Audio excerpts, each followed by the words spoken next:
네, 일단 CJ 제일제당을 좀 보도록 하겠습니다. 2025년도는 순이익 턴어라운드. 그러니까 지난해 4분기 실적이 일회성 이제 비용이 나와가지고 순이익 적자가 나왔어요. 4분기 때. 이제 그것 때문에 이제 주가가 크게 떨어졌는데, 자, 일회성이라는 얘기죠. 일회성. 그렇다는 얘기는 이게 이제 매수 기회가 된다는 얘기죠. 네. 자, 이제 주가 보시게 된다면은 주가도 굉장히 이제 저점을 좀 갖고 있죠. 이렇게 있고 차트를 보겠습니다. 굉장히 좀 어떻게 보면 저렴하죠. 이 정도. 근데 지금 2025년도 우리가 이제 실적을 좀 봐야 되는데 2025년도 매출액은 역대 최대 매출액이고요. 영업이익은 2022년도가 제일 좋았고 그 두 번째입니다. 그래서 이제 앞으로 다가올 이제 시장의 눈은 2025년도를 향하고 있잖아요. 그래서 지금 주가 떨어진 것은 일단 4분기 때 순이익 적자가 나왔기 때문에 거기에 당연히 주가가 반영이 돼야 되겠죠. 그래서 반영이 잘 됐습니다. 오히려 반영이 안 되는 게 문제죠.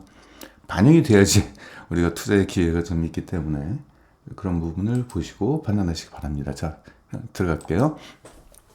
일단 얘네가 이제 바이오 쪽 사업의 일부를 매각하기로 했는데 한 5조에서 6조 정도를 생각을 했었나 봐요. 근데 이게 이제 이제 그것을 이제 매수하고자 하는 기업하고 이 가격에 대한 이제 이견이 좁혀지지가 않았어요. 그래서 이제 그것 때문에 일단 당분간 바이오 사업 매각은 처리하는 것으로 일단 네, 공식으로 이렇게 발표가 됐습니다. 그리고 지금 해외에다가 이제 생산 능력을 좀 확대하고 있는 부분이 이제 미국 본토하고 유럽 쪽에 이제 헝가리 공장인데 미국에는 공장 규모가 굉장히 큽니다. 7천억 정도 시골에다가 공장 짓는데 7천억 정도면은 굉장히 큰 규모죠. 2027년도 아직 좀 많이 남았죠. 예. 만두 시장 경쟁력 강화를 위해서 이걸 한다. 현지 생산이기 때문에 뭐 관세 부담도 없을 뿐만 아니라 지금 K푸드의 대표가 만두 쪽이죠. 그래서 만두에 대한 수요가 계속 증가하고 있기 때문에 예, 현지 생산을 좀 강화하는 쪽으로 일단 진행을 하고요. 유럽 공장은 2026년도 하반기, 내년 하반기에 가동을 목표로 하고 있습니다. 아무튼 이런 것들은 당장 지금 주가에 반영이 되지는 않습니다만은 향후 성장에 대한 모멘텀으로 작용이 되는 거죠. 국내 내수 국한 내수 제한 종목에서 이제 수출 기업으로서의 이제 변모한다. 이런 것들이 이제 투자자들의 투자 심리에 좀 반영이 되겠죠. 그리고 이제 얘네가 이제 바이오 사업을 하고 있는데 바이오 이제 아미노산 이게 나이신이라고 하는 건데 이제 이게 이제 좀 좋아질 것 같아요. 일단은 지금 올해 1월부터 유럽 연합에서 중국산 이제 아미노산에 대해서 반덤핑 관세 부과를 했어요. 그래서 아미노산 라이신이죠. 라이신은 인체에서 우리나라 이제 사람은 이게 자체 합성이 안 돼요. 그래서 음식물을 통해서만 합성이 되고 특히 돼지를 키울 때 그 아무튼 축산 농가에서는 라이신이 필수입니다. 아미노산이기 때문에 그래서 짧은 기간 내에 좀 이제 등치를 키워야 되니까 이런 쪽에서의 이제 수요가 있다. 사람도 그렇고 동물도 그렇고 네, 기초 이제 식품 원료라고 보시면 되겠습니다.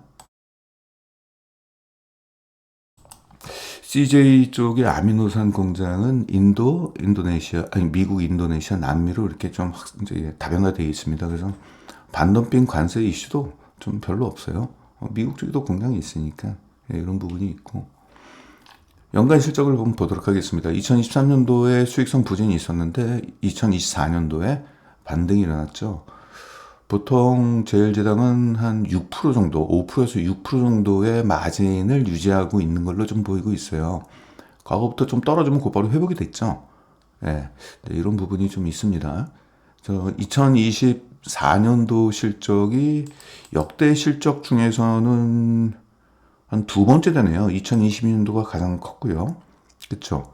역대 두 번째 실적이고 영업이익은 네, 영업이익 역시도 역대 두 번째 실적이었습니다. 근데 주가가 빠진 이유는 저기서 이제 순이익이 지금 아직 좀 표기를 안 했는데 순이익을 뒤에서 보시기 바랍니다. 그래서 아무튼 그런 것들 때문에 이제 주가 하락의 원인으로 작용이 됐는데, 중요한 것은 순이익이 빠진 것은 이제 일회성이라는 얘기죠. 자, 일단 분기 실적을 좀 보도록 하겠습니다. 영업이익률은 한 5%대 정도, 6%, 5%, 뭐 이 정도를 차지하고 있고, 지난해 실적을 그 전년도와 비교를 해보면은 매출액은 크게 성장을 못했어요. 외형 성장은 크지 않다. 이제 이런 부분이고, 뭐 당연히 뭐 국내 시장은 다 석권했기 때문에 국내에서의 성장은 좀 어렵고, 결국은 해외 쪽이죠. 그래서 해외에다가 공장을 짓는 것도 이제 외형 성장을 위해서 매출액이죠. 이 부분이 좀 있고, 영업이익은 크게 좀 개선이 됐습니다. 그 전에 부진했던 원인, 이때 2023년도 1분기 때 4%밖에 안 되는데 5%로 회복이 됐죠. 그래서 영업이익 회복세는 좀 제대로 좀 일어난 부분으로 좀 보여주고 있고요. 자, 그래서 4분기 때 순이익이 적자가 났어요. 대규모 적자가 났죠.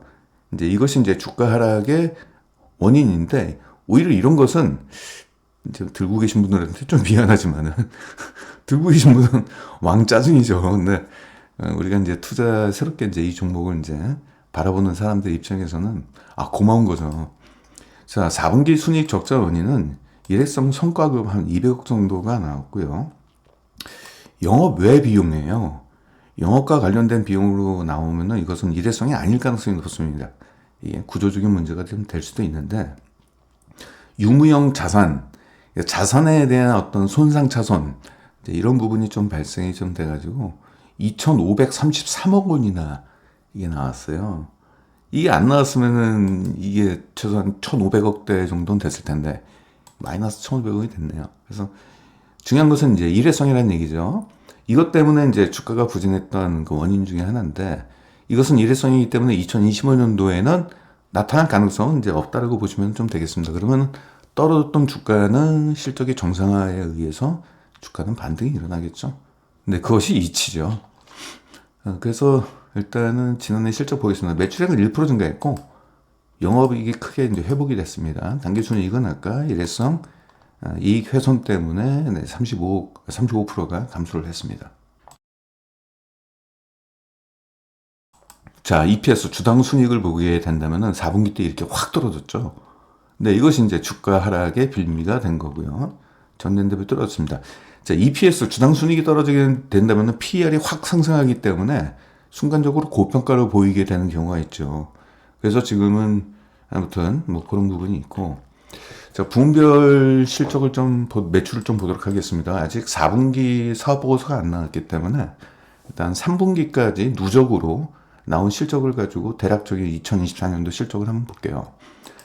식품 쪽, 우리가 제일제당 그러면 이제 식품 회사잖아요. 성장을 못했어요. 매출 비중은 전체 39%를 차지하고 있는데, 성장률이 없습니다. 이런 부분이 있고, 그 다음에 큰 게 이제 물류, CJ 제일 대한통운입니다. 대한통운이 한 3% 정도의 매출 성장이 있었고, 아까 아미노산 얘기했잖아요. 바이오 쪽. 여기 매출 비중 12%인데 꽤 크죠. 이게 21%에 그나마 성장을 했고요. 핵산, 천연맛 소재, 뭐 식품 소재인데 2%밖에 안 돼요. 매출 비중은. 이게 좀 크게 좀 성장을 했네요. 배합사료나 뭐 이런 쪽 축산물 관련돼 가지고는 역성장이 있었습니다. 도합 한 6% 정도, 그 정도 됐다. 일단 가격에 대한 변화가 어떤지를 좀 보도록 하겠습니다. 통상적으로 원재료 가격이 오르면 판매 가격이 오르고요. 떨어지면 판가도 떨어지게 되는데, 지난해 같은 경우는 대부분이 원재료 가격이 하향이 됐어요. 그동안 이게 뭐냐면 이제 작황이 좋았어요. 엘니뇨 현상, 더운 날씨가 되면은 원맥, 대두, 옥수수 이런 쪽에 작황이 좀 좋아지게 됩니다. 원당은 엘니뇨 때는 이게 이제 사탕수수나 이런 쪽이 재배가 잘 안 돼가지고 작황이 안 좋아요. 그래서 원당 가격은 좀 올랐고요. 나머지 곡물 가격들은 다 떨어지니까 판매 가격도 좀 낮췄습니다. 이렇게 밀가루 같은 경우도 낮췄고, 아무튼 이런 부분이 있습니다. 올해부터 엘니뇨 현상은 가고, 약간 좀 선선한 날씨는 라니냐 현상이 좀 일어납니다. 그래서 결국 그동안 이런 쪽에서 작황이 있었던 지역은 좀 작황이 안 되고요. 다른 쪽으로 이제 기후 변화 때문에 다른 쪽으로 이동이 돼가지고 곡물 가격에 대한 변동이 올해부터는 서서히 일어날 것 같아요. 특히 선물 가격에 대한 변동이 먼저 일어나겠죠. 그래서 원당 같은 가격은 조금 안정화되지만은 이쪽에 대한 변동성은 좀 존재할 걸로 보이고 있어요. 이게 그동안 꿀 빨았던 농산지는 작황이 안 좋아지고 그동안 흉작이 됐던 그쪽에선 작황이 좀 좋아지는 현상이 일어난다. 그래서 지금 사야 될 게 비료예요. 비료 관심을 좀 가지시기 바랍니다. 특히 수출 쪽의 비료. 네.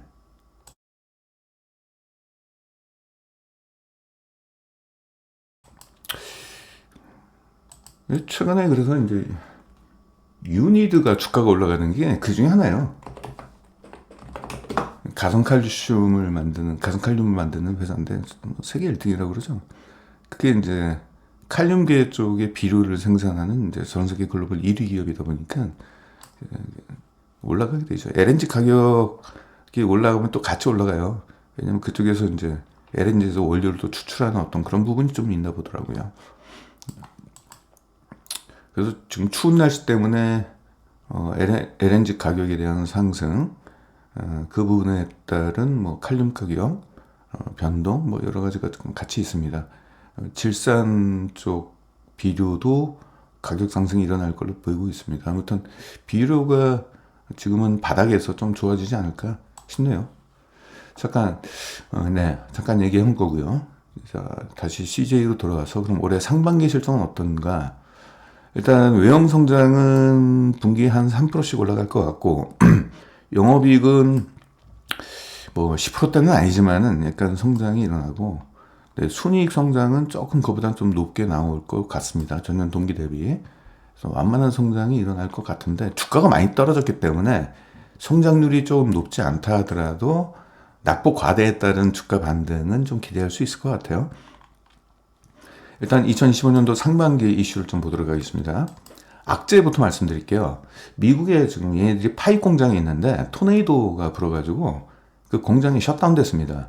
그래서 상반기 실적이 반영이 좀 약간 그런 부분이 영향이 있을 것 같고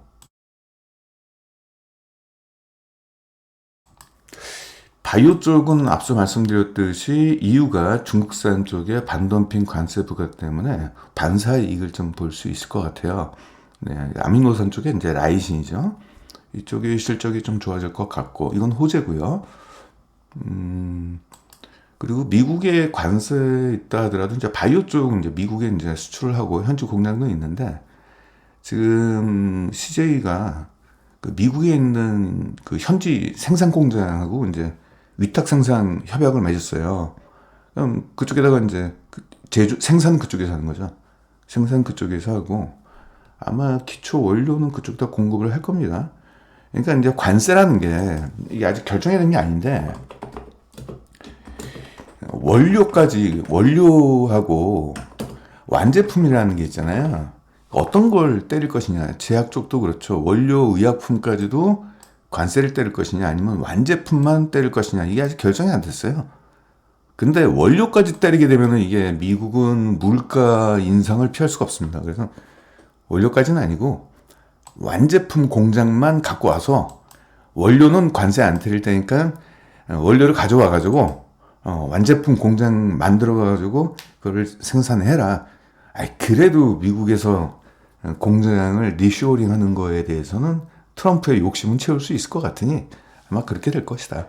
이것까지 하면은 이거는 좀 미국 입장에서도 물가 오르면은 미국 어떻게 합니까? 금리 인하를 못 하죠.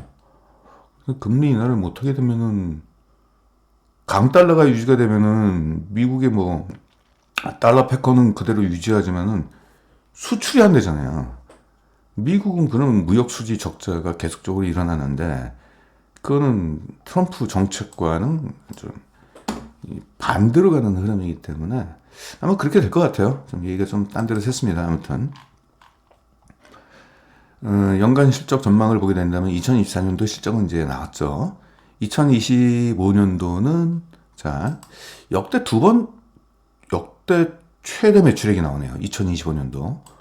영업이익은 전망치지만은 2022년도 요거를 못 넘을 것 같다. 야, 거의 비슷하네요.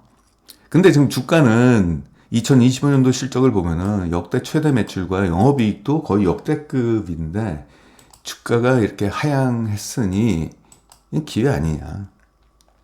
이게 주가 반등에 좀 기회가 좀 있겠죠. 그 미국의 좀 상황을 좀 보겠습니다. 미국 내에서는 이제 CJ 쪽이 이제 냉동 피자하고 냉동 만두 점유율이 계속적으로 상승을 하고 있고요. 그냥 피자 헛이 아니라 냉동 피자를 얘기하는 겁니다. 가정용. 그리고 유럽 호주 쪽에서도 예 계속 수출이 되고 있고 최근에는 K 이제 길거리 푸드 쪽 떡볶이, 핫도그, 냉동 김밥 이런 것들이 냉동으로 유통이 가능하기 때문에 이런 쪽 중심으로 좀 한 것 같아요. 그래서 이런 신규 품목도 앞으로 추가가 될 것 같다. 그리고 이런 것들이 현지 생산을 못한다 하더라도 국내에서 수출한다 하더라도 보편적 관세 10%를 맞아도 이 K푸드는 다른 데 찾아볼 수 있는 게 아니잖아요. 그리고 워낙 가격이 저렴해요. 더구나 이제 미국에 가면은 우리나라 제품이 더 저렴해지죠. 우리나라 국민소득이 32,000달러, 미국은 8만 달러잖아요. 그래서 관세를 붙인다 하더라도 미국에서 판매하는 것이 훨씬 마진율이 좋습니다. 판가가 워낙 높기 때문에. 그래서 관세의 영향력은 거의 없다라고 보시는 게 맞아요. 예. 미국에 이런 게 없잖아요. K 떡볶이가 어디 있어요. 예. 그러니까. 아무튼 해외에도 이렇게 진출을 좀 확대하고 있습니다. 이것은 이제 국내 시장을 석권을 했기 때문에 이제 외형 확대를 위해서는 이제 해외 쪽을 좀 봐야 되는 거죠. 다행히 K 컬처가 좀 아직까지는 살아있기 때문에 최근은 K-팝보다 K-푸드가 더 인기가 더 많아요. 그래서 제가 지표 조사를 했거든요. K-팝은 코로나 때 유튜브의 영향 때문에 확 떴어요, 사실. 왜냐면은 외국 가수보다 한국 가수가 그 춤추는 동작이나 이런 것들이 유튜브 화면에서는 비주얼이 제대로 잡히잖아요. 그러니까 그때 확 뜬 거거든요.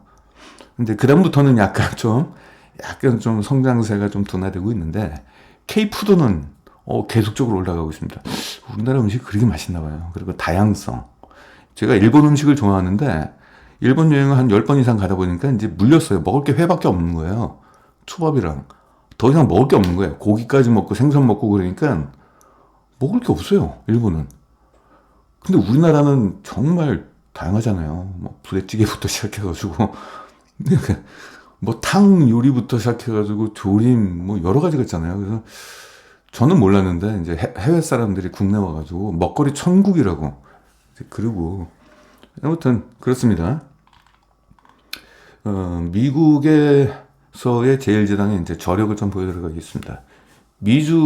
미국의 만두는 원래 이제 중국이 자리를 잡았는데 그걸 좀 차지했죠. 중국은 거의 고기밖에 없잖아요. 근데 국내는 지금 야채가 많이 들어가가지고 웰빙 식품으로 통하고 있고요. 피자도 그렇죠. 그래서 이런 것들 때문에 미국이 현지 공장을 짓는다. 특히 만두 이쪽을 좀 보이고 있습니다. 2024년도 실적 이렇게 부진했잖아요. 순이익이. 주당 순이익입니다. 이러니까 PR에 영향을 주니까 PR이 고평가되는 현상이 일어나죠. 2025년도는 이제 정상화되는 흐름이 나온다. 그래서 이때부터 가면은 연평균 17%의 비교적 고성장이 나오는 거죠. 이게 이제 2025년도 정상적인 이제 실적이 이 정도까지는 최소한 나올 것 같다. 그러면 이제 떨어졌던 주가는 명분을 잃게 되는 거죠. 이 실적이 나오게 된다면은 떨어졌던 주가는 이제 올라갈 수밖에 없는 거고. 무려 지금 PR 한 10일 정도 주는 게 맞아요. 음식료 기업의 평균 PR 정도를 낮게는 10을 주고 높게는 한 12 이상 주는 경우가 있는데 CJ 제일제당은 중간에 그 CJ 대한통운이 껴 있잖아요. 그렇기 때문에 목표 PR을 주기가 조금 애매한 경우가 있습니다. 애매한데 앞으로 이제 외형 성장에 대한 모멘텀도 있고 그리고 실적 회복이 명확하게 나타날 걸로 보이고 있기 때문에 일단 PR을 11로 줬습니다. 그럴 경우 2025년도에 목표가는 한 36만 원 정도 지금 사게 된다면 오늘 종가가 24만 원이네요. 딱 24만 원. 한 50% 정도, 이 정도. 그리고 지금 PR을 보게 된다면, 자, 2024년도 갑자기 EPS가 떨어지니까 PR이, 주가도 떨어졌지만은 워낙 실적이 안 좋으니까 PR이 26.5로 고평가된 것처럼 나오는 거잖아요. 근데 이제 실적이 정상화되면은 주가는 너무 과대 낙폭이 일어나가지고 PR이 7.3, 그러면은 거의 뭐 최근 2016년도부터 최근까지 거의 9년 동안의 PR 흐름상 바닥권에 위치하고 있잖아요. 그렇죠. 박스권 바닥이기 때문에 안전한 종목이 아닌가 싶어요. 그래서 여러분들께서 좀 뭐 테마나 뭐 이런 것들 뭐 올라가는 종목 추격 매수하기보다도 오히려 1년 동안에 좀 엉덩이 무겁게 종목 한번 가져가실 분들 있으면은 관심 가져보시는 게 좀 좋을 것 같아요. 그러면 이 목표가에 대한 것을 제가 크로스 체크를 좀 하도록 하겠습니다. 어차피 얘들은 이제 제조업이기 때문에 이제 BPS, 자산 가치로 또 평가를 한번 하도록 하겠습니다. 그러면 아까 목표가 36만 원을 가져갔을 때 PR이 얼마냐? 0.6이에요. 0.6, 0.66. 이 정도 되면은 그동안 그 PBR 관점에서 PER이 아니라 PBR, 순자산 가치 배율이죠. 이 위치예요. 높지 않죠. 그렇죠. 상단에서 약간 낮은 편이잖아요. 그래서 아까 지금 PER 관점에서의 목표가를 잡은 것이 자산 가치 측면에서 봤을 때도 명분이 있다. 그래서 이 종목은 크로스 체크한 결과 괜찮은 것 같으니까, 다만 이제 이 부분이 좀 있어요. 이슈를 좀 말씀 좀 드려보겠습니다. 국민연금이 얘들이 지분을 12%나 들고 있어요. 국민연금을 좀 보도록 하겠습니다. 제가 수급 분석은 안 하는데 국민연금이 워낙 많이 들고 있으니까 이렇게 신경을 안 쓸 수가 없어요. 얘네가 언제 샀는지 보겠습니다.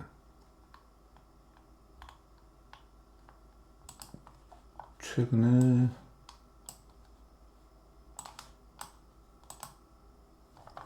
국민연금이 작년도 9월 달에 한번 11% 정도 했다가 최근에 약간 물타기를 했네요. 9월 달, 12월 달 차트로 보겠습니다. 9월 달, 12월 달.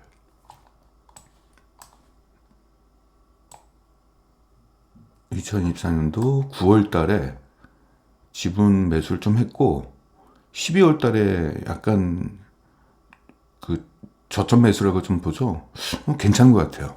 만약에 애들이 근데 여기서부터 물렸을 거예요. 여기서 물렸는데 다행히 지분을 축소한 게 아니라 오히려 확대를 했단 말이죠. 그래서 업종도 대표주잖아요.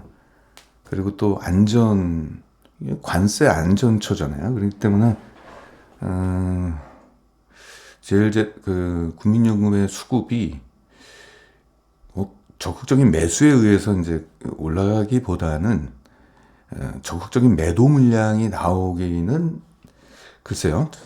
그게 조금 이제 걸리기는 하는데 주가가 갑자기 V자 반등이 일어나기보다는 약간 여기서 매물 소화 과정이 좀 일어날 것 같아요. 약간 혼조세가 일어날 것 같습니다.